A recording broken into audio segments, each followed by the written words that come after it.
நான் வேல் வாங்க போன இடத்துல இந்த மாதிரி ஒன்று நினச்சி கூட பார்க்கல. ஒன்ஸ் அப்பான டைம் பார்த்தீங்கன்னா நம்ம வீட்டில் வேல் வாங்கணும்னு சொல்லிட்டு நம்ம கிளம்பி போயிட்டோம். ஸோ வேலுக்கு வர நம்ம அங்கே இங்கே போய் கேட்கணுமே எங்கே கடைக்கு போகுது அப்படின்னு சொல்லி நடந்தே போவோம். பார்த்தா ஒரு ஜுவல்லரி இருந்துச்சு. சரி எப்படியோ 10-15 கடை ஏற போகிறோம். அப்படியே ஜுவல்லர்ஸ்குள்ளே போய் சும்மா பார்த்துருமே சொல்லிட்டு அம்பத்தூர் கெண்டர் மேக்டாக்டர் ஒரு ஜுவல்லர்ஸ் தான் வந்தோம். சரி உள்ளே போய் கேட்டால் இருக்குன்ட்டாங்க. என்னடா அது நம்மளுக்கு ஈஸியாக கிடச்சிருச்சு அதிசயமாக இருக்கே, நான் இருக்கிற வேலில் எடுத்து கொடுங்கண்ணா அப்படின்னு சொல்லி நம்ம கேட்டோம். நம்ம கேட்டோன்னா அவர் இருக்கிற வெள்ளை எடுத்து காட்டினாரு. என்னடா இந்த வெள்ளை சின்னதாக இருக்குதுண்ணா, கொஞ்சம் நல்லா வாயில குத்துற மாதிரி கொடுங்கண்ணா அப்படின்னு சொல்லிட்டு கேட்டா அவர் தொண்டையில குத்துற மாதிரி எடுத்து கொடுக்குறாரு.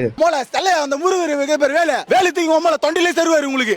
ஐயோ அண்ணா இவ்வளோ பெருசுலாம் இல்லைண்ணா, கொஞ்சம் மீடியம் சைஸாக கொடுங்கண்ணா வாயில நாக்கில் குத்துற மாதிரி அப்படின்னு சொல்லி கேட்டோம். அந்த மாதிரி கேட்டோடனே அவர் மீடியம் சைஸில் ஒரு வேல் எடுத்து கொடுத்தாரு. சரி இந்த வேல் பார்த்தீங்கன்னா 5 கிராமு, சரி இதே வாங்கிக்கலாம் சொல்லி நம்ம முடிவு பண்ணிட்டோம். எனக்கு பார்த்தீங்கன்னா வேலை பற்றி அவ்வளோ தெரியாது. ஸோ கமெண்ட்டில் வந்துட்டு ஏதாச்சும் தப்பாக பேசியிருந்தேன்னா என்னை வந்துட்டு மன்னிச்சு விட்டுருங்க தயவு செஞ்சு. உங்க வீட்டு பிள்ளையா நினைச்சு எல்லாரும் என்னை மன்னிச்சிருக்கீங்க. சரி அதுக்கப்புறம் தான் வேலாம் எடுத்துட்டு சரி கிளம்புன்னு சொல்லிட்டு பார்த்தா ஒரு ட்விஸ்ட் வச்சானாங்க. கடைசியாக பார்த்தா வேலுக்கு அடியில் கூர்மையாகவே இல்லை.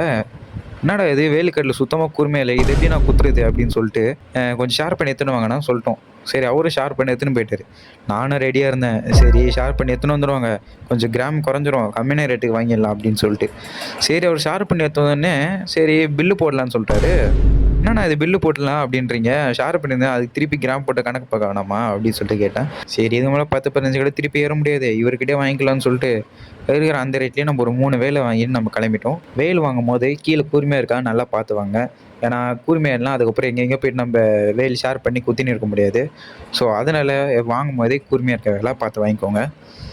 ஸோ இந்த மாதிரி நிறைய விளாக்ஸ் வேணால் நம்ம பேஜை மறக்காமல் ஃபாலோ பண்ணிட்டு சப்ஸ்கிரைப் பண்ணிக்கோங்க. கூடிய சீக்கிரம் நம்ம கோயில் போகிற வீடியோ வந்துனே இருக்குது.